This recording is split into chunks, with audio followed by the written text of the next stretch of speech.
दोस्तों नमस्कार। मजदूर मोर्चा पोर्टल पर आपका स्वागत है। आज का विषय काफी गंभीर है। देश में जिस तरह से बेरोजगारी बढ़ रही है, जिस तरह से महंगाई बढ़ रही है, शिक्षा और स्वास्थ्य को लोग तरस रहे हैं, लेकिन सरकार की चिंता इन बातों को लेकर कतई नहीं है। भाजपा और संघ की एक ही चिंता है कि दंगे क्यों नहीं हो रहे। पुरजोर कोशिश करने के बावजूद दंगे भड़क नहीं पा रहे। इससे भाजपा संघ बहुत ही चिंतित है। नूह का प्रयास करने के बाद मेवात में नूह में तब भी कामयाबी नहीं मिली। बहराइच में भी खूब दंगा करने की कोशिश की, दंगा हुआ नहीं। उसके बाद आपका ये अभी जो हुआ संभल में 5 आदमी मार दिए, मुसलमानों को गोली मार दी, उसके बावजूद भी दंगे नहीं भड़के।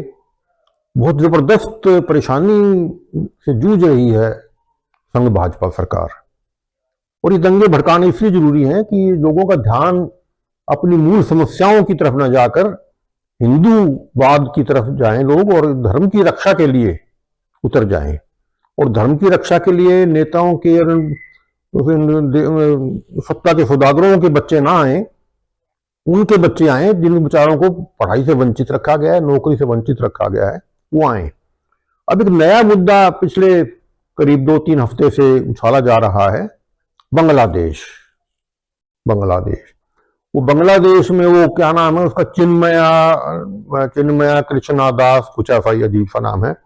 इस्कॉन का वो पदाधिकारी था, उसकी जो यौन शोषण बच्चों का करता था, उसको लेके इस्कॉन वालों ने उसको बरतरफ कर दिया, उसको अपने पदों से वंचित कर दिया। वैसे इस तरह के जो बाबे पाखंडी होते हैं, इनमें ये खास कुंठा रहती ही है। चाहे वो यहाँ का अपने सरसा का बाबा हो, क्या नाम है, राम रहीम वगैरह क्या है, वो नालायक जो सरकारी गुंडा पाल रखा है। और चिन्मयानंद भी एक था इनका भाजपाइयों का नेता। जितने भी हैं लगभग जुड़े हुए हैं, चाहे वो आसाराम था या और भी किसी एक को देख लो, उन सब में ये तारीफ तो मिलेगी आपको। तो ऐसी ही तारीफ का मालिक वो चिन्मया कृष्णा दास बांग्लादेश में बैठा है, करता रहे गुंडागर्दी। बांग्लादेश सरकार को कोई तकलीफ नहीं है उससे। उसने पिछले दिनों जब अपना जुलूस निकाला, अपने को मांगे रखी हिंदुओं के लिए, क्योंकि उसे हिंदुओं का कवच तो जरूरी है गुंडागर्दी करने के लिए। किसी भी बदमाश को, किसी भी इस तरह के लफंटर आदमी को जिसकी इस तरह की कुंठाएं होती हैं, वो उनको कोई ना कोई कवच तो पहनना ही होता है, और उसने हिंदूवाद का कवच पहन रखा था। लेकिन चलो, बांग्लादेश सरकार को उससे भी कोई तकलीफ नहीं थी। लेकिन जुलूस निकालते निकालते जब वो गया तो उसने बांग्लादेश के झंडे का अपमान किया। जब भारत में झंडे का अपमान होता है, लाल किले के मास्ट पर वो जो होता है डंडा होता है, उसके ऊपर किसी गुरुद्वारे का झंडा लगा दिया, तो आपको बड़ी तकलीफ हुई। हालांकि बाद में पता लगा वो था भी सरकारी कारिंदा, जिसकी बाद में मृत्यु भी हो गई थी। उसको लेकर आपने कितना बाबेला मचाया था। लेकिन बांग्लादेश में अगर उनके झंडे का अपमान होता है तो वो बैठे तमाशा देखते रहेंगे। उन्होंने कोई मारा नहीं, उसको पीटा नहीं, उठा के जेल में, थाने में बंद कर दिया। अगले दिन कोर्ट में पेश कर दिया। कोर्ट में पेश हुआ तो उन्होंने जमानत ले ली, भेज दिया। आप कितने की जमानत लेते हो? आप क्या कितने मैं गिनाने लगूं तो शाम तक मैं गिनाता रहूंगा कि जमानतें आप नहीं लेते हैं। और उन्होंने अगर जमानत नहीं ली तो कौन सी आफत आ गई। अब इस बात को लेके यहाँ पे बबेला मचा हुआ है, उसके खिलाफ बांग्लादेश पे कार्रवाई कर दो, बांग्लादेश पे चढ़ाई कर दो। अभी मैं पीछे कोई इसमें सोशल मीडिया में देख रहा था, एक बड़ा सुंदर, बड़ी अच्छी टिकी हुई भाषा में बोल रहा था, और बड़ी आकर्षक उसकी भाषा थी। उसने ये कहा कि ये राफेल क्या बच्चों के खेलने के लिए ले रखे हैं? 2 राफेल भेज दो तो वहां पे ये हो जाएगा। उसने तुलना भी की इंदिरा गांधी से। इंदिरा गांधी ने कितना अच्छा काम किया था, बांग्लादेश पर चढ़ाई कर दी, ये कर दी। अरे उसने बांग्लादेश पर चढ़ाई नहीं की थी, उसने पाकिस्तान पर चढ़ाई करी थी। सारी जनता बांग्लादेश की जो थी, तत्कालीन ईस्ट पाकिस्तान की जनता थी, वो सारी उसके खिलाफ थी सरकार के। और बल्कि मुक्ति वाहिनी भी संघर्ष कर रही थी, उसको सपोर्ट किया था। और इतना ही नहीं, उसकी सपोर्ट में, पाकिस्तान की सपोर्ट में अमेरिका का बेड़ा आ गया था, लेकिन इंदिरा गांधी ने प्रबंध कर रखा था बेड़े का भी रशिया से सेटलमेंट करके, तब जाके वो बांग्लादेश का हुआ था। तो इन्होंने तो 1 मिनट में कह दिया कि राफेल का बच्चों के खेलने के लिए रखे हुए हैं। ऐसे चढ़ाइयां नहीं हुआ करती। एक वो कृष्णा, क्या नाम फिर भूल जाता, ये चिन्मया के लिए छुटाने के लिए राफेल भेज दो, फौज भेज दो, ऐसे फौजें नहीं जाया करती। अब बांग्लादेश से हमारे बड़े अच्छे मधुर संबंध रहे हैं। अब संबंध अगर खराब हुए हैं तो उसके लिए भारत सरकार भी जिम्मेवार है। और असल वजह वहां पे जिसको हम समर्थन कर रहे थे, शेख हसीना जो आजकल हमारे यहां बैठी हुई है, उसकी जो करतूतें थी, काली करतूतें थी, और उनको लेकर वहां विद्रोह हो गया। जब विद्रोह हुआ तो जो विद्रोह करने वाले लोग थे वो उसके खिलाफ जा रहे थे, लेकिन जो हसीना के समर्थक थे, जो उसकी समर्थक पार्टी थी, उसमें वो हिंदू लोग भी थे। तब जब विद्रोही दो ग्रुप झगड़ेंगे, लड़ेंगे, तो सभी पे अटैक होगा। वो इसलिए नहीं होता भाई हिंदू पे अटैक करना है, वो पार्टी के हिसाब से अटैक होता है।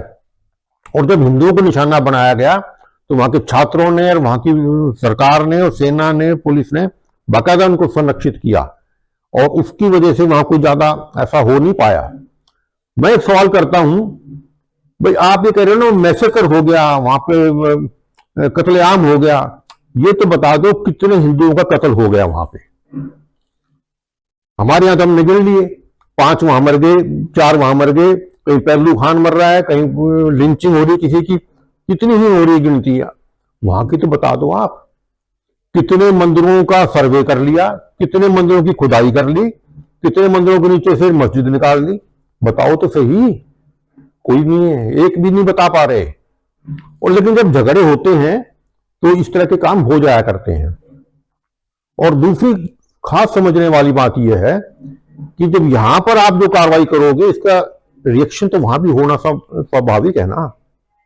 आप हिंदुओं की रक्षा के लिए आपको वहां तो चिंता हो रही है, अगर वो भी अपने यहां मुस्लिमों की रक्षा की चिंता करने लगे तो क्या होगा। वो भी आपसे पूछ सकते हैं कि आप जो मंदिरों के, मस्जिदों के सर्वे करते घूम रहे हो, अगर तुम्हारे मंदिरों के सर्वे हम भी करने लगे तो क्या होगा।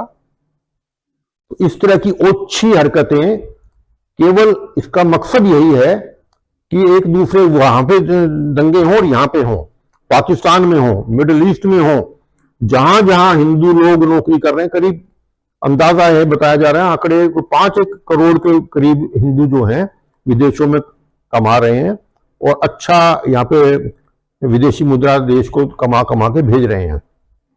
अगर इस तरह के हालात बिगाड़ते रहेंगे तो उनको नौकरी करना भारी हो सकता है। तो कम से कम हिंदू के नाम पे तुम उन हिंदुओं की ऐसी तैसी ना कराओ, तुम्हारा उल्लू क्या सद जाएगा। तुम्हारा तो ध्रुवीकरण हो सकता है, शायद कामयाब हो जाए, हालांकि ऐसी कोई मुझे संभावना दिखती नहीं है कि हो पाए, लेकिन जिसका तुम प्रयास कर रहे हो उसका भुगतान उनको करना पड़ सकता है। तो कम से कम हिंदू के नाम पे उन हिंदुओं का भी ध्यान रख लो जो मुस्लिम कंट्रीज के अंदर बैठे हुए हैं, जो दुनिया भर में घूम रहे हैं। फिर तुम हिंदू राष्ट्र करते हो। अगर तुम हिंदू राष्ट्र करोगे तो नागालैंड वाले भी कहेंगे हमारा भी नागालैंड अलग कर दो भाई, हमारा क्रिश्चियन स्थान बना दो। उधर वो कहेंगे हमारा खालिस्तान बना दो, कोई और कहेगा कि हमारा फलाना तान बना दो। तो तुम जो एक बन चुका संविधान के मुताबिक, तो तुम्हें उससे तसल्ली नहीं हो रही। तुम्हें देश का बंटवारा जरूर कराना है, तुम्हें लठ जरूर बजवाना है, तुम्हें गृह युद्ध जरूर करवाना है। तो तुम्हारा मकसद केवल यही है कि लोग इसी में उलझे रहें, और जो मौलिक समस्याएं हैं उनकी तरफ लोगों का ध्यान ना जाए। तुम्हारा उद्देश्य यही रह रहा है। अभी एक और मैं वीडियो किसी का देख रहा था, वो भी बड़ी अच्छी अट्रैक्टिव भाषा में, बड़े कलाकार बड़े अच्छे ला रहे हैं। ये इनका मीडिया सेल जो है, आईटी सेल है, बहुत गजब गजब के कलाकार हैं। अभी बता रहा था कि देखो किस तरह से भारत के चारों तरफ किस तरह से बनाया जा रहा है। बांग्लादेश में तख्ता पलट दिया, उधर अफगानिस्तान में ये हो गया, अब सीरिया में हो रहा है, और लंका में उथल पुथल करके सरकार का तख्ता पलट दिया। अब ये तैयारियां हमारे यहां भी हो रही हैं और लोगों को भड़काया जा रहा है। किसान आंदोलन भी वही लोग करा रहे हैं। उसका ज्यादा इशारा शायद अमेरिका की तरफ ही था। कुछ विदेशी ताकतें हैं, वो लू है जो अमेरिका का एजेंट है, वो यहां घूम रहा है ताकि लोगों में भड़काया जाए। लोग क्या करेंगे भड़क के भाई? लोगों को भड़काने का तो काम तुमने सारा कर रखा है। रोजगार है नहीं, महंगाई से लोगों का दम घुट रहा है। तुम्हारे 5 किलो अनाज के सारे कितने लोग जिंदा अपना गुजर बसर कर रहे हैं। तुम्हारी हर कोई सेवा का तो सत्यानाश हुआ पड़ा है। और तो वो जो ट्रेन जैसे एक सुविधा थी वो भी अधूरी आधी हो गई है, उनको भाड़े डबल कर दिया आपने। हर काम आपने सारा बिगाड़ रखा है, जनता का जीना दूभर हो रहा है। अच्छा, फिर जो चुनाव होता है, चुनाव में धांधली कर करके तुम सत्ता को हथियाए हुए हो कि सत्ता किसी तरह हाथ में रहे, नहीं तो लोग पीटेंगे तुम्हें। उसके लिए तुम सत्ता को चिपटे हुए हो। लोग अगर सड़कों पे आने लगे तो कह दोगे विदेशी हाथ है। किसान जो हैं ये तो विदेशी हाथ है इनके पीछे, और ये आतंकवादी हैं, खालिस्तानी हैं, डाकू हैं, नक्सली हैं, अर्बन नक्सल हैं। इस तरह के तुमने फ्रेज अपने घड़ रखे हैं और बड़े अच्छे और सदैव तरीके से लोगों के अंदर ये चेताना चाह रहे हैं। अगर कोई हलचल होती है, लोग सड़कों पर आते हैं, तो विदेशी हाथ बताने की तैयारी हो रही है। अपने अपने कुकर्म नहीं देख रहे कि हमने देश का बेड़ा गर्क कैसे कर रखा है, उसको सुधारने की जरूरत नहीं समझते। लोगों का ध्यान भटकाने पर इनका पूरा निशाना है। अब देखिए, किसी भी देश का तरक्की और जो भी उसका रखरखाव है वो डिपेंड करता है कि आपके चारों तरफ के हालात क्या हैं। हमारे चारों तरफ के हालात काफी ठीक रहे, पाकिस्तान से भी काफी अच्छी हमारी बातचीत होती रही और अच्छे हालात बन रहे थे। तकरीबन सभी देशों से हमारे ठीक थे। आज एक तो देश बता दो, नेपाल जो बिल्कुल हमारा घर जैसा था वो भी आज हमें आंख दिखा रहा है। भूटान जो बेचारा 3 महीने 13 में, वो भी कहता है भाई ठीक है, तुम्हारा हमारी संधि है, तुम हमारी रक्षा भी करते हो और हमारी फॉरेन पॉलिसी भी तुम देखते हो, लेकिन चीन में डोकलाम के मसले पे मैं हम खुद बात कर लेंगे। उसने भी आपको आंख दिखा दी। बांग्लादेश हमारा कितना अच्छा दोस्त था, तुमने आज उसका भी सत्यानाश कर रखा है। अरे जब शेख हसीना को तुमने बचाना था कोई बात नहीं, लेकिन अगर वो भटक रही है तुम उसको उसके साथ कैसे दोगे? आप शेख हसीना के रिश्तेदार नहीं हो, आपको बांग्लादेश को देखना है। अब जब शेख हसीना थी तो आपने क्या किया? आपने उसका फायदा उठा के अपनी दोस्ती अपनी बड़े भाई का दिखा के अडानी को बिठा दिया लूटने के लिए, और कितना भारी वहां पे सौदा गलत तरीके से किया। सरकार ने कह दिया कि ना भाई ये लूट नहीं होने देंगे, अब हम इसको रद्द करेंगे।